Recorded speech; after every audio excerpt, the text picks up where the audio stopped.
All right. Good morning, good afternoon, good evening, wherever you are. I appreciate you joining. Greetings, everyone, and thanks for joining us for today's webinar. My name is Andreas Benakritis, and I'm the product manager here at Ansible, focused on the networking, and I'll be your MC for today. We are really excited to have today's webinar entitled Get Automating with Infoblox DDI, IPAM with Ansible, and it's being presented by Sumit Jaiswal from Red Hat and Sailesh Giri from Infoblox. Before we begin, I would like to go over a few housekeeping items. First, if you have any questions during the presentation, we ask that you use the chat feature in the webinar app, and you can type your question in there, and we'll try to answer them as we go, or answer them if we think they're pretty good. We'll ask in the we'll answer them at the part of the end of the webinar. And we'll definitely try to address as many questions as possible. If we don't get to a lot of them, we'll try to get to them as part of an FAQ or a blog post after the fact. Also, this webinar is being recorded, and this will be made available on the training and webinars section of ansible.com this week or next week, depending on when we get this up. So stay tuned. We'll actually have the recording for this and the slides PDF posted. By the way, we do actually have the slides in the webinar app as well, I believe. No, okay, we don't have that. So don't mind that. We don't have those. We will have the slides made available after the fact. We will have the PDF there. So usually you may see something in the handouts. Maybe that'll work. In the webinar app, if you see there's a handout section, the PDF may be there, and it'll be there. So again, this will be posted afterwards, and we'll make sure that you all see it. We'll send a note out and let you know when it's posted. Okay, so without further ado, let's kick things off. Let me hand it off to, let's do it for Sailesh to start it off. Sailesh?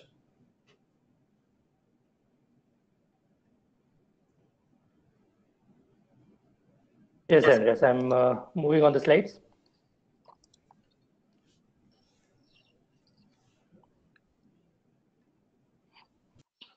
So guys, this is the agenda for today's webinar. We will have 10 minutes introduction on Infoblox by me. Then Sumit will take over and he'll be explaining about Ansible modules. After that, I'll be doing a 15 minutes of demonstration, and that will be followed by a Q&A. Yep, a quick plug here. So I want to jump in here before we usually put this at the end, but this is really important for us. Ansible Fest is our global conference, and we actually have it in Austin, Texas in October, and we actually you're able to purchase tickets already. So if you're interested in more things like this, come join us at Ansible Fest. We actually will have a networking track with probably 7 to 8, maybe even more sessions there, and lots of networking experts to help you out. So didn't want to interrupt there, but we'll move it on. And another quick note, super early bird pricing ends tomorrow. Oh, that's good. So it's a good time to lock in your ticket if you're interested. Okay, cool, thanks. Back to you, Sailesh.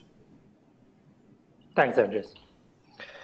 Okay, so before we get started, a little bit about me. I'm Sailesh Giri. I'm working as a cloud product manager here at Infoblox. Okay, so for those of you who don't know about Infoblox, we are a networking company and a market leader in core DDI, core network services, including DNS, DHCP, and IP address management. It's a category known as DDI. We have more than 50% market share in the DDI space. We offer core DDI services, SaaS products, advanced DNS protection, DNS firewall, and a host of other products and services. We have a very strong presence in cloud as well. Our products and services provide security and network control to enterprises who have the infrastructure either on-prem or on the net or on the cloud. In this presentation, we are going to cover our DDI solution and how it helps you automate your network. There are some stats about the company. We have over 8,000 customers globally and have 83 of the Fortune 100 companies as our customers. We have sales and support offices around the globe, and we have been consistently investing in DDI, as we feel it's a very important market for us. We also have a strong partner ecosystem, and we work very closely with them in making our products available to enterprises across different platforms. Today, Ansible and Infoblox teams have joined forces to show you how Infoblox DDI solution is integrated to Ansible and what benefits you're getting out of it. So let's get started. Let's start with a clean slate. What is DDI? DDI stands for DNS, DHCP, and IPAM. It's a platform that integrates all these services and provides a more reliable and accurate network service to the users. Before we dig deep into it, let's quickly go through what a DNS is, what a DHCP and IPAM is for some of you who are new to these concepts. DNS is domain name system. It's a network service that provides domain name resolution. It maintains a database of IP addresses and the associated domain names. Whenever it receives a DNS query, it resolves the domain name and provides the corresponding IP address. DHCP stands for Dynamic Host Config Protocol. It's a service that dynamically assigns IP address to the DHCP claims. It again has a predefined pool of IP addresses from which it allocates IP address to the DHCP claims. IPAM is a short form of IP address management. It is basically a single source of truth for IP management for your entire organization. It basically is an administration of DNS and DHCP services that assign and resolve IP addresses in a network. Sorry. Now, how is IPAM done over the years? Traditionally, IPAM is done via spreadsheets.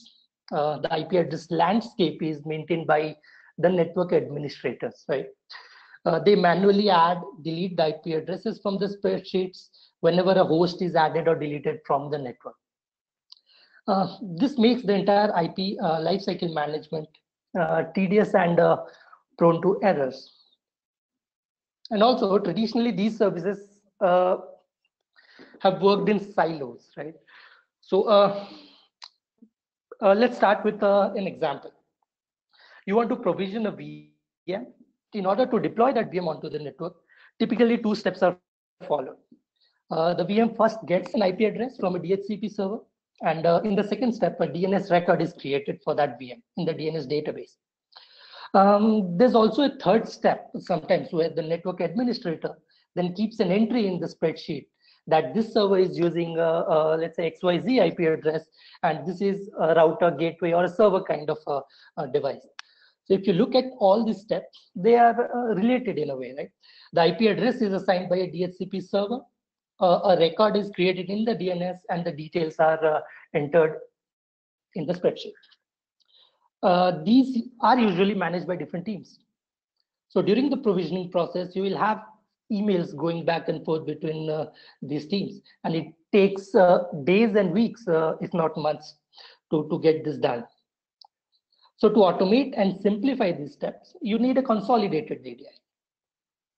I have a slide later that shows that will show you how exactly this is done by Infoblox. So this is one example why there's a need for a consolidated DDI. There are other factors too, like network complexity, which is growing as a result of virtualization, cloud adoption, BYOD, etc., and scalability issues. Let's say there's a very large enterprise that wants to create a 500 VMs cluster. The network team just cannot update the spreadsheet manually for all these VMs and cannot create 500 DNS records. In short, manual IPAM just cannot scale.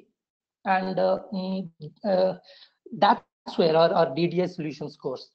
Infoblox DDI solution provides a consolidated management of DNS, DHCP, and IPAM into a single platform.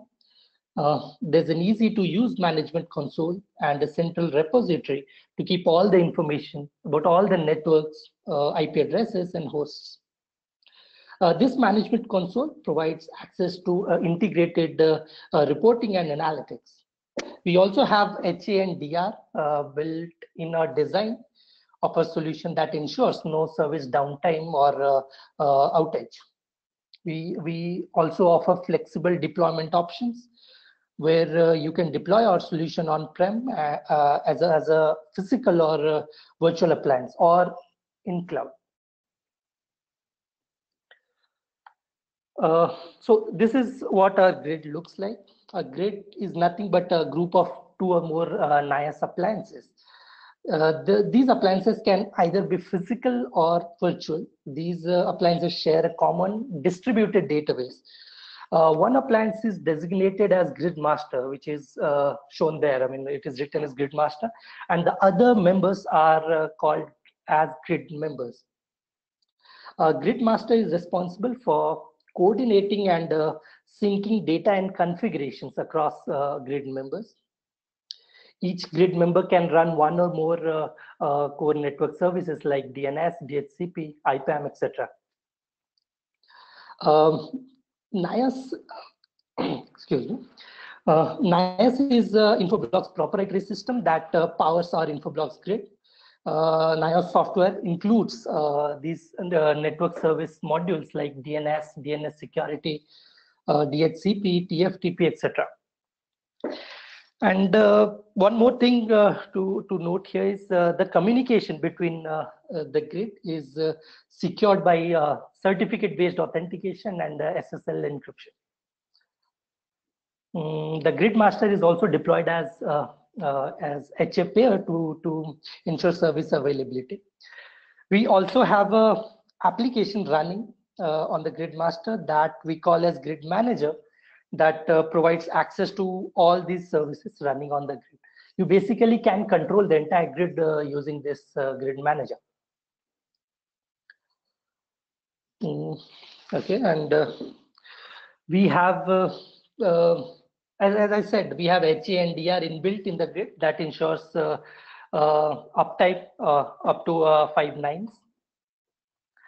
And this grid can be seamlessly integrated to on-prem or the cloud orchestration and automation platforms such as Ansible. Moving on. Now let's talk about cloud network automation. Cloud network automation is nothing but a process to simplify your enterprise networking. Traditionally, managing networks has mostly been a manual process. When you want to provision a VM onto the network, typically the process goes through the steps that are shown in red here. A member from the server team requests an IP address to the network team. The network team usually maintains a pool of IP addresses in the DHCP, and it checks for a free IP address and allocates it to the VM. The server team member then forwards the IP addresses for tracking to SecOps team, and then network team updates the IP address as in use. The server team again requests the SecOps team to create a DNS record for this host, and an entry is made in the DNS database. So as you can see, there's a lot of back and forth happening here. So just to provision a VM, you're having so many steps and so many teams involved, right?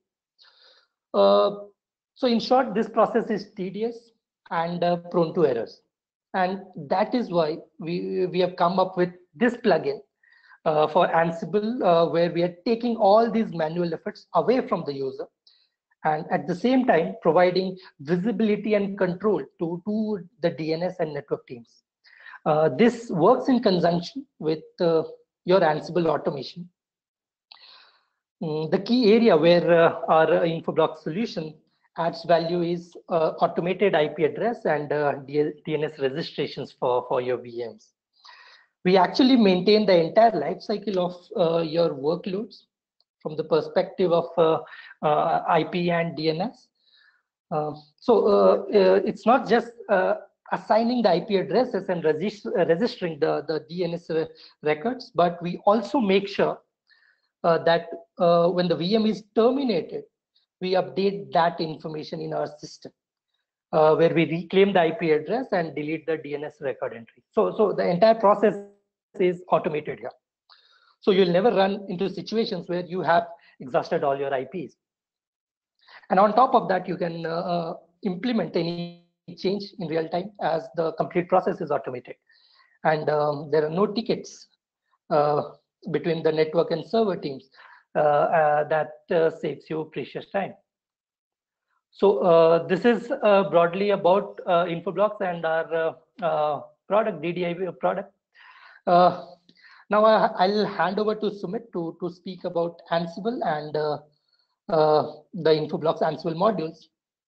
And once he's done, I'll do a short demo on how the modules work and how they issue commands to our Infoblox grid. So Sumit, you can take over. Hey, thanks, Alesh, for introduction to the Infoblox. So good afternoon, folks.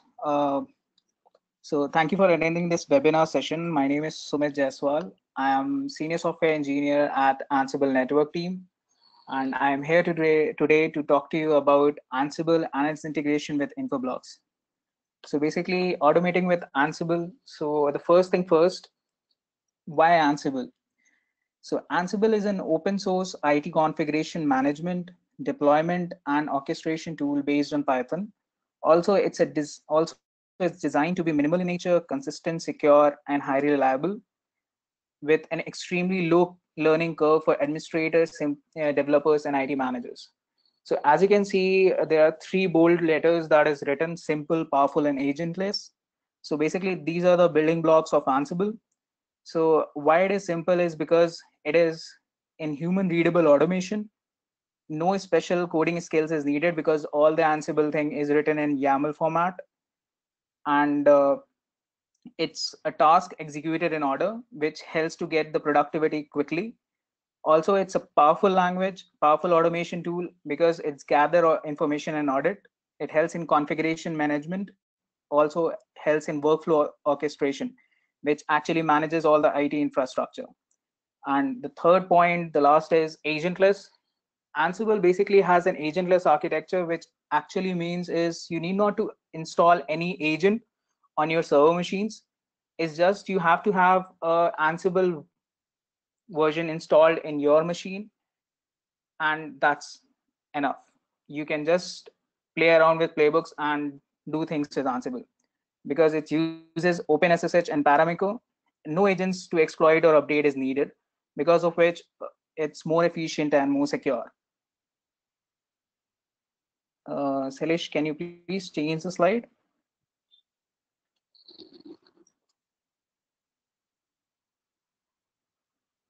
Okay, so as you can see in the slides, there are, without Ansible, the teams are in silos, which means is there are different teams like server team, storage team, network team, and security team.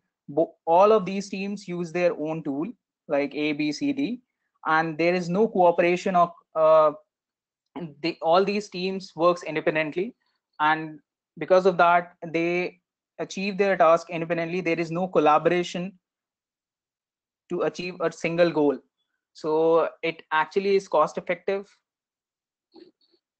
and it basically it's a burden to the enterprise because all the teams have their different tools and they work in a different directions to achieve their own needs. So now with the next slide.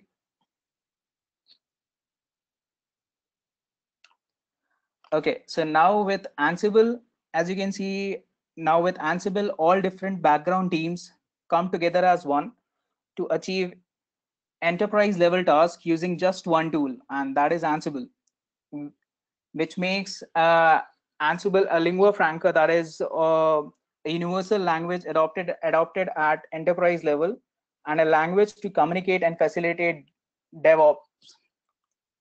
So as you can see, Ansible being the single tool being utilized by all these different teams to achieve their own, all the tasks that enterprise needs. So Salesh, can you change the slide, please? Okay, so now we are coming at the heart of the presentation, which is where I talk about Infoblox integration with Ansible. Basically, Ansible with 2.5 release includes Infoblox NIOS enablement, which includes 5 modules and a lookup plugin for querying Infoblox NIOS objects, a dynamic inventory scripts,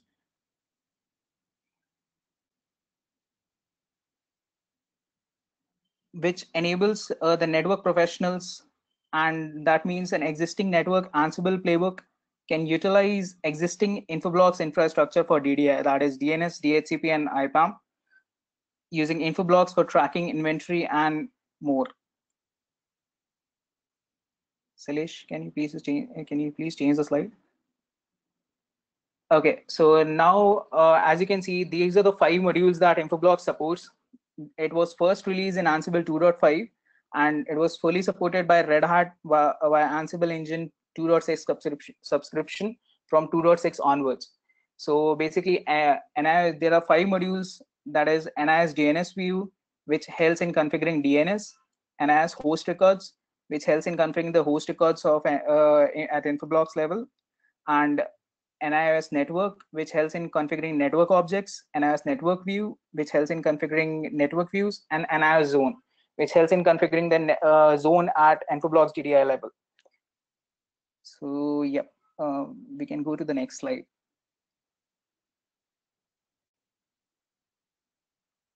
Okay, so from this slide onwards, I'll take things forward from this slide onwards. I'll talk about Ansible playbook example with Infoblox modules. So basically, as you can see, these are the examples of Ansible, and it is written in YAML format. And this is the basic syntax that we have to follow while writing the playbook in Ansible. So this playbook actually concerns around NIS network view. So as you can see, the first line is 3 hyphens. So this tells that this is a basic YAML file, and then you define one more hyphen, and then you define the name of the playbook actually. So here you are defining the name of the playbook as NIOS network view. Then you are defining localhost because you are connecting locally. So you have mentioned that connection is local. And then you are defining the task. So task is nothing but you define all the tasks that you want to go ahead and perform with Infoblox and Ansible. So here the task is create network view because I am using the network view module. So now from the post that, I am using the NIOS network view as a keyword for calling the NIOS network view module. So NIOS network view module is now the keyword that I have to use if I have to go ahead and create the network view. So now in that, I have given name as Ansible new view, and you can give any comment that you want. State is a keyword which actually tells you that you are going ahead and creating a new network view, or you are going ahead and creating a network view. So if you have mentioned state is present, that means you are creating a network view. And if you have to like delete, or you are mentioning the state as absent, it'll go ahead and delete the existing network view. And the other keyword is provider. So in this, I have mentioned the variable as NIOS provider, which actually is nothing but user credential and the information of your server, that is like your host, your server on which your Infoblox is installed. So you have to give in NIOS provider variable, you have to give your host name, you have to give your user name, and you have to give your password, because it will try to connect through SSH connection. So now we can go ahead and second slide. Okay, so this slide also is a similar playbook example, but it deals around NIOS zone.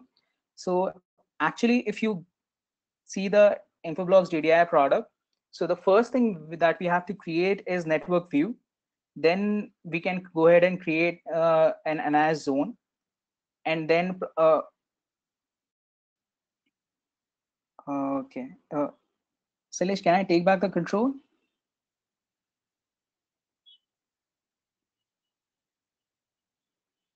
Yeah, sure.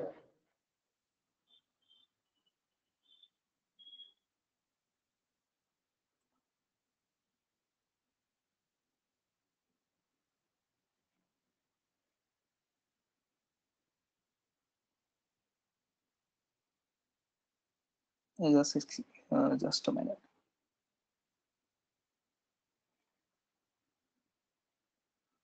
So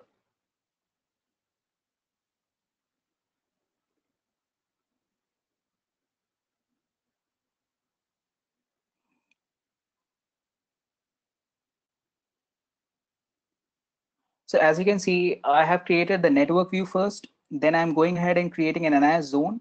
Then I'm going ahead and creating a DNS view. Post that, I am creating a network on which I'll ultimately create a host record. So these are the 5 modules that Ansible supports from 2.5 onwards.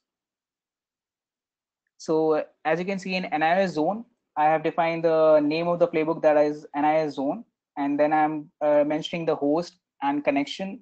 And then in the task level, I am mentioning a create zone task. So again, as I told you, so NIS zone is nothing but a keyword to call the NIS zone module.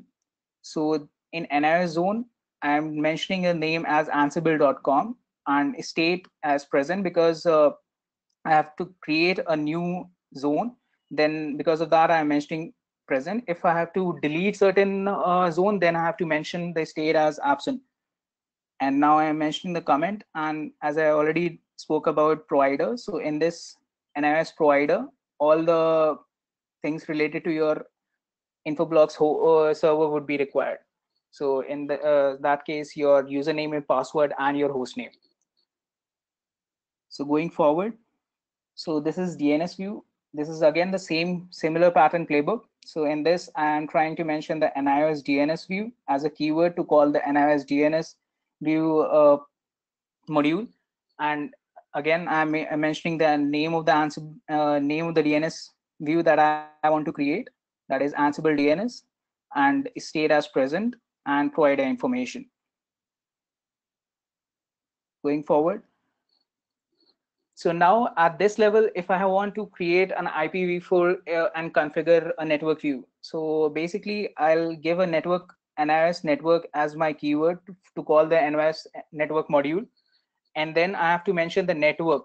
So basically here I have taken an example of IPv4, but from 2.6 onward, Ansible also supports IPv6 network view. So, but currently for this example, I have taken IPv4 example. So in network, you have to define like your IP address and its range. So as you can see, it is 192.168.10.0 and the range is still 24. So this, for if I have to create a network with a range from 0 to 24, this is the syntax that I'll follow. So the same way I've given a comment and state and the provider information. So this will be the host record creation example. So now I have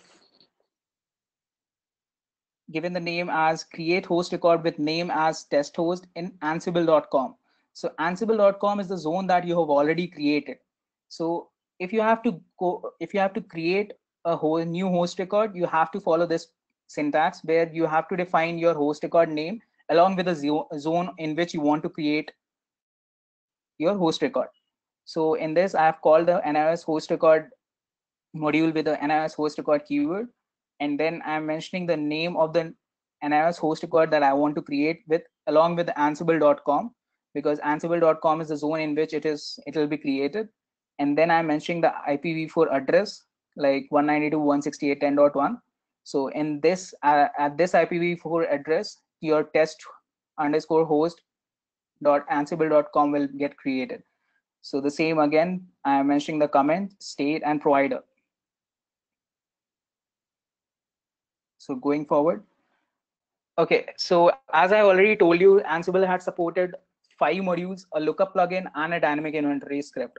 So Now this section deals with lookup plugins. Lookup plugins is nothing but actually if you want to, so if you have created like hundreds of hosts and if you want to search a particular host, then Ansible gives you that opportunity that if you want to go ahead and search all the hosts and you want to filter a certain host, then you can do so.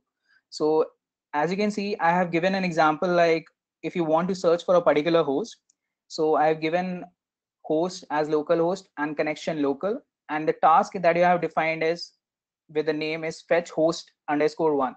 So here I am going ahead and trying to search for the host test underscore one. So the syntax would be like set fact and then host, and inside that I'll look for the lookup, and this is the particular syntax that you have to follow. So lookup, and then I'm mentioning the OS name and the record host. So this is basically nothing because you are going ahead and searching the host. So because of that, you'll mention record and colon host, and then you'll give the filtering information like what name of the host that you want to search. So you have given filter and name, and your test underscore one .ansible.com is the host name that you want to search under the provider section, and you have given the provider section information as well. So as you can see in the slide itself, so it has searched for the Ansible, it has searched for the host and it has given you that it is available. So if, by the way, if test.1 ansible.com is not found, you'll be thrown with the error, or you'll not be thrown, you'll be thrown with no results, because the test underscore one .ansible.com is not present, so you'll not be thrown with any results. So but at this moment, since I had already created one, so because of that, you are able to see one of the example. So going forward, so the same way you can check for the next available IP. It's a very tedious task for a network administrator or anybody who takes care of like IPAM, IP address management, because it's hell of a tedious task when you try to get the next available IP and you have to create an Excel sheet for all the things. And at this level, you can just fire a playbook and you'll be thrown with the result that the next available IP in the particular range is the IP that is provided. So in here also, you can just define your host connection, and the task would be return the next available IP for, and you have to give the particular range that you want to search for. So in this, you have given lookup and as next IP. So this is the, as I already said, so this is the particular syntax that you have to follow to check for the next available IP. And here you are doing a set fact IP address lookup and as next IP and the particular IP range, and you are giving the provider information. So again, the NIS provider is nothing but your Infoblox server information like hostname, username, and password.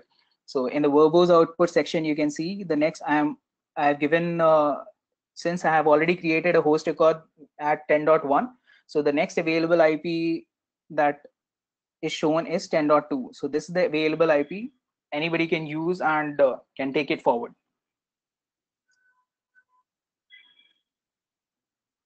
Okay, so this is the third section and the last section.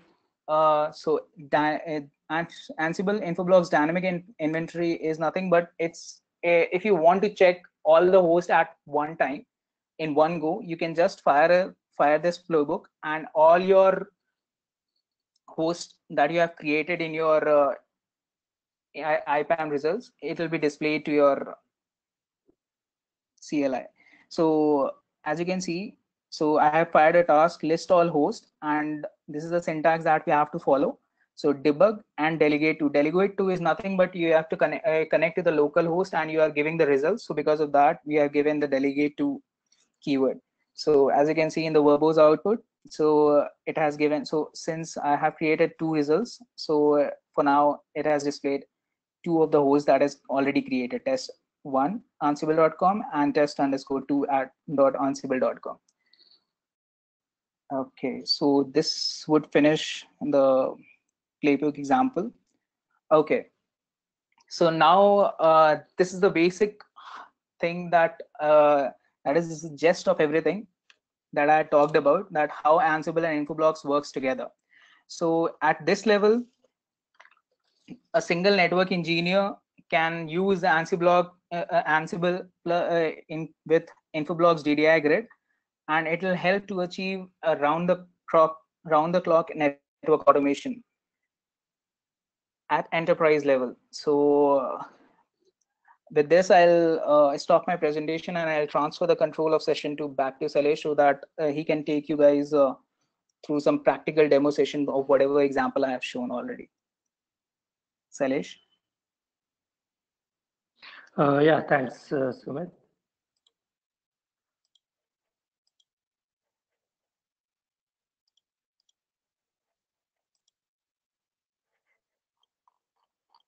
Just a sec.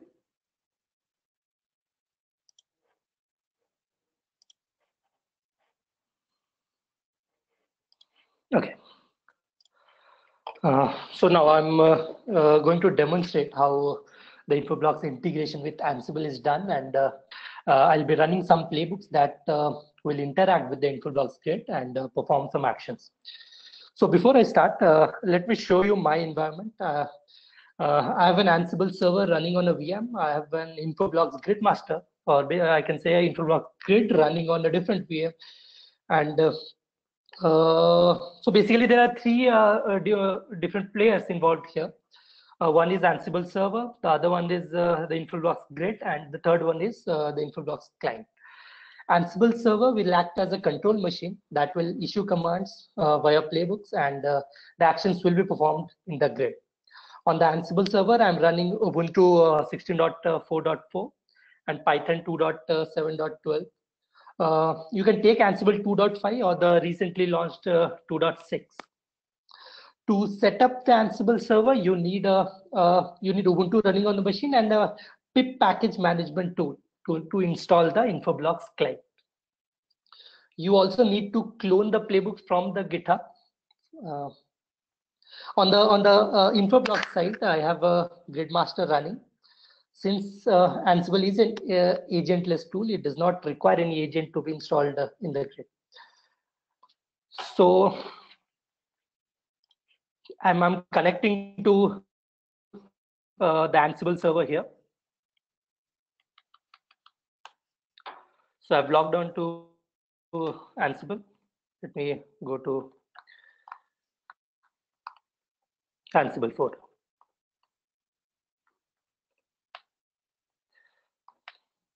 Yeah, so you can see these are the modules, the YAML files, we can say, that I'll be running, and some actions will be performed on the Infoblox grid side.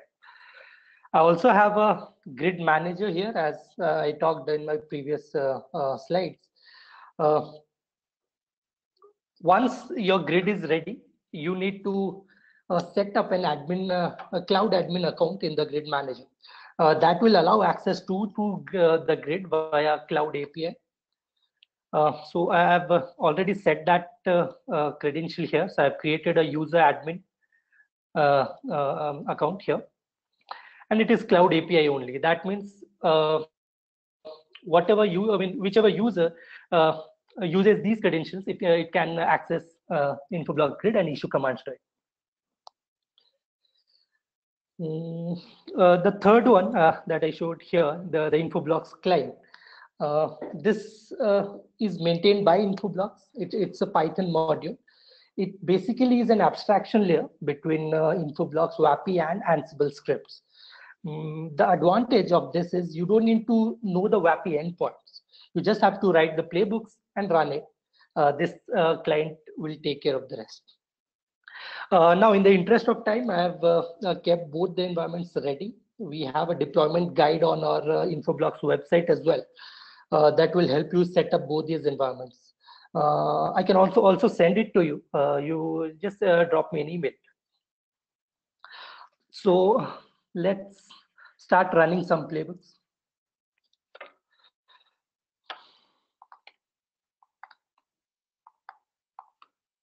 Yeah, so the first one I'm running is network view. This playbook will create a network view. A network view is nothing but a container that has other network views, DNS views, network zones, network and zones. This network view can contain other network objects like DNS views, network zones, etc. You can think of it as an AWS VPC. So what I've done here is I've defined the host name. This host uh, IP is the IP of the grid manager, and these are the credentials that I've set in the grid manager. I'm creating a network view. The name of the network view is Ansible Net View, and the state is present. That means I'm creating it. What Sumit had explained to you. So let's run this.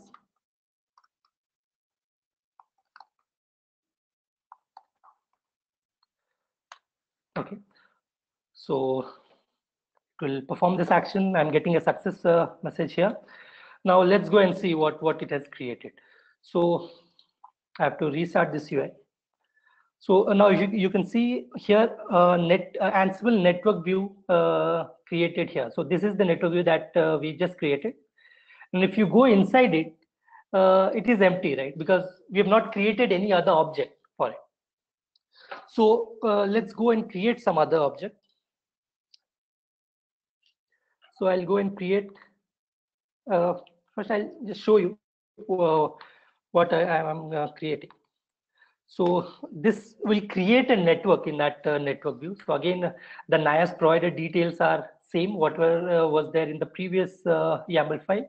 I'm creating a network. The network is 10.0.0.0/24, and this is created in the network view, right? And there are other details like the domain name and the other stuff. So let's run this.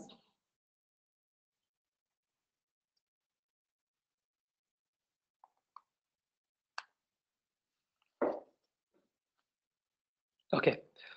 So again, this is successful. So let's go and see that object where it is created. Yeah. So if you go to the network view, this is the network view that we created earlier. If you go inside it, in the IPAM section, you can see this network created. And it will show you the record for each of the IP addresses that is created here. Now I'm going to create a DNS view.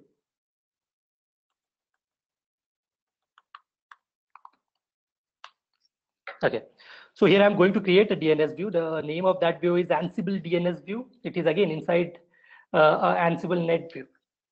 So let's run it.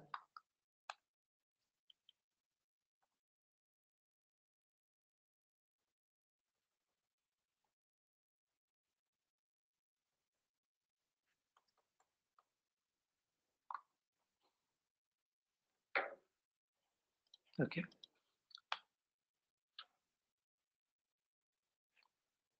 So the UI is restarting. So yeah, if you go to DNS home, you can see Ansible DNS view created here and some default records that are created. So DNS view is also created. Let's create some zones.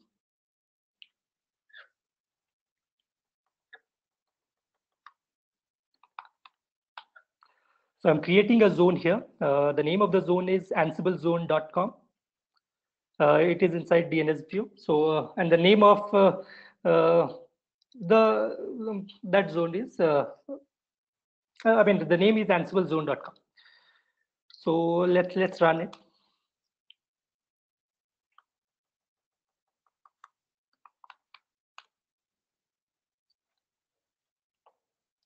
Okay.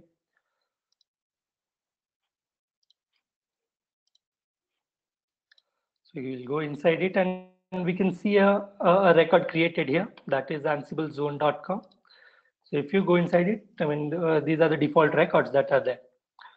Now I'll go and create a record in that zone.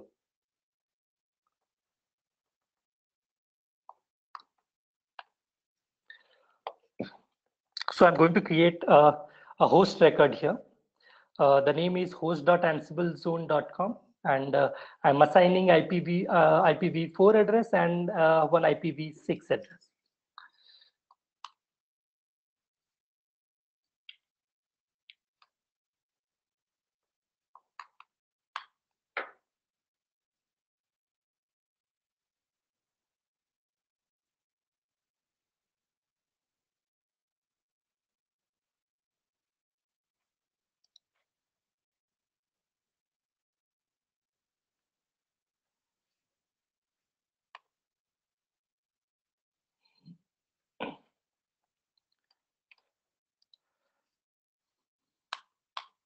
I think it's stuck somewhere. No. Okay, it is done. Let's refresh the UI.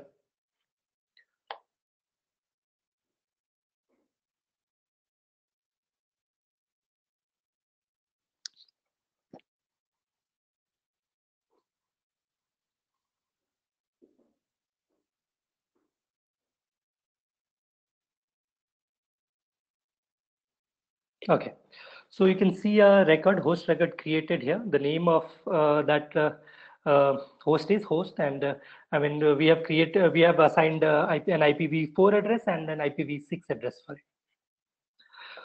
So these are the 5 modules that we currently have, and as Sumit explained, we also have a lookup module that will query all the objects that are there in NIAS. So let's run that.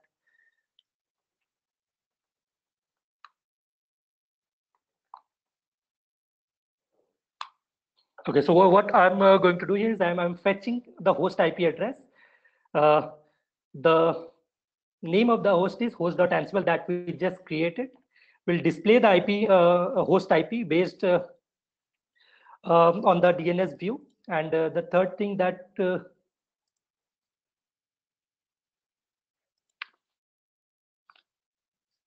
let's run it.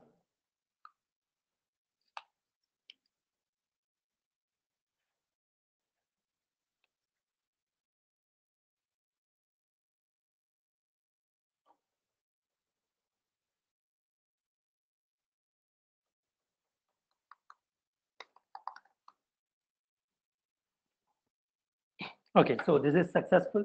So we can see we have received the output. I mean, the host IP 10.0.0.1 that is just created by us, and the host name, whatever host name we created in our previous create host module. So this is how you can you can send lookup queries to our Infoblox grid, and it will send you the details back. So the creation module is done, the lookup module is done. We also have deletion modules by which you can just delete all these objects. So I can run a couple of these. I'm deleting a DNS view. So sorry, I'll just create it. So I'll just delete it.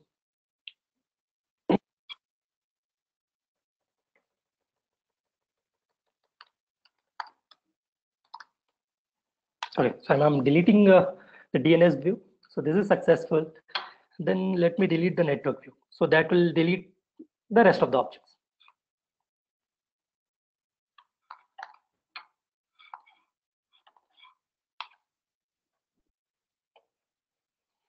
Okay, so now whatever we had created earlier, everything is deleted now. So it is back to default.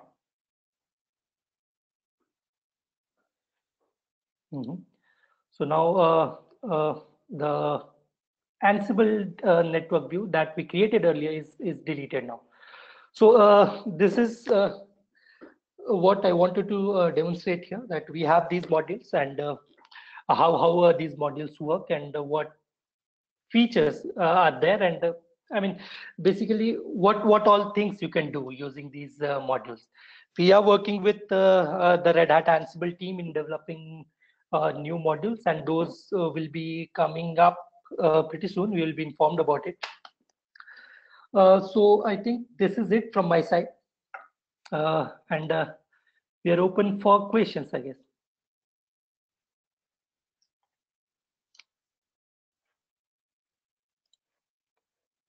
Okay, let's see here. I've got a couple here that I've kept. I thought that were interesting. I'll let you all jump in. Is there a roadmap for new modules that will be created with timelines? So, since Ansible is GPL v3 and open source, the cool thing is that all the development is done in the open, and all of that is done in GitHub. So I've actually posted I actually posted a couple links in the chat portion. It shows we actually have five GA, five released versions, 5 released modules, and there's another 5 pending currently. So we'll probably have some more as part of the 2.7 release. 2.6 just went out the door, so 2.7s are going to be later this year. But a lot of the things that were required were based on the design, and the roadmap is based on feedback from you all, folks like you. So if you have any questions or comments or things that you want, definitely you can file an issue in GitHub. Or you can yell at your Infoblox rep or your Red Hat rep if you have a Red Hat subscription. That always helps. So the roadmap is in GitHub as part of the code, and it's pretty open there. So timelines are based on when they're included. So there are some modules there currently that are in development. They haven't been released, but they will be there shortly. Hopefully that answers that question. So let's see here. Let me go up to the top here. In Infoblox, can you handle VLAN reservations as well as part of this?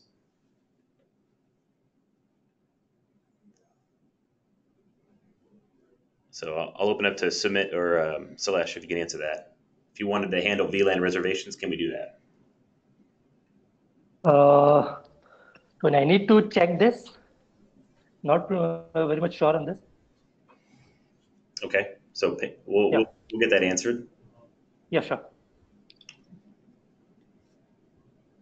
Let's see here.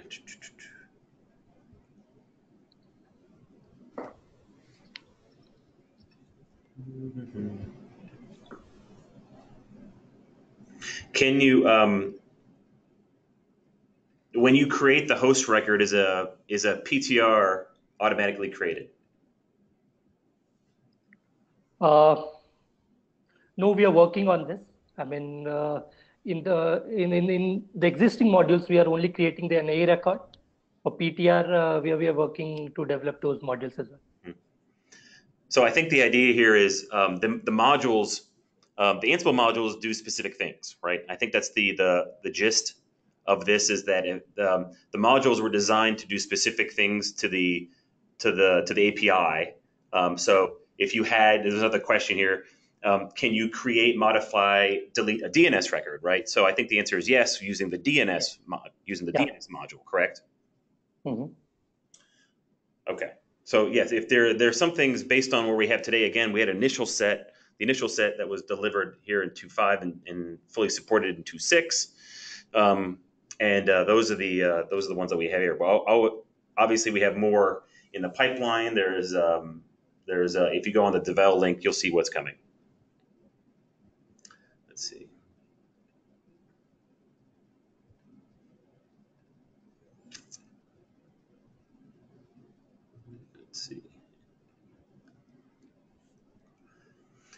Is there an example of creating an object with an Xadder?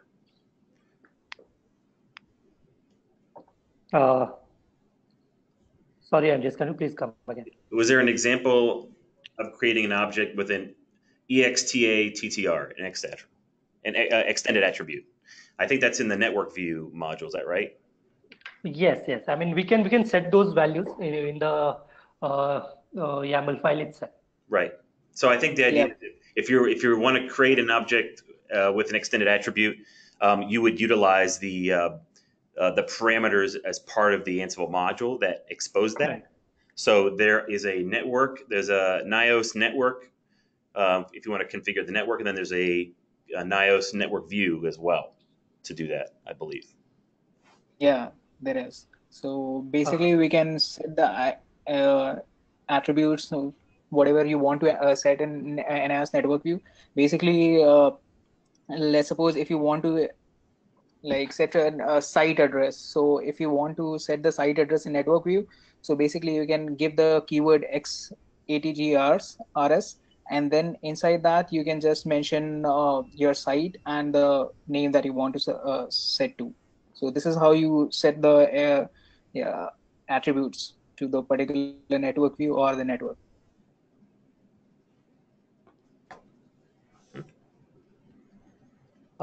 And just one thing, I mean, for the VLAN reservation question, I just got an update that currently it is not supported in NIAS 8.3 that we just released. This is planned for 8.4. Okay. So that will be coming up in our next release. Okay. So that's an API. That sounds like an API feature, I think. Yes. Okay. So that's the idea here is I think some of the folks here have to understand Ansible can only automate what it's being exposed to it from via the API. So as more is extended into the API, we can create more modules and more to automate based on what Ansible can actually be given to it.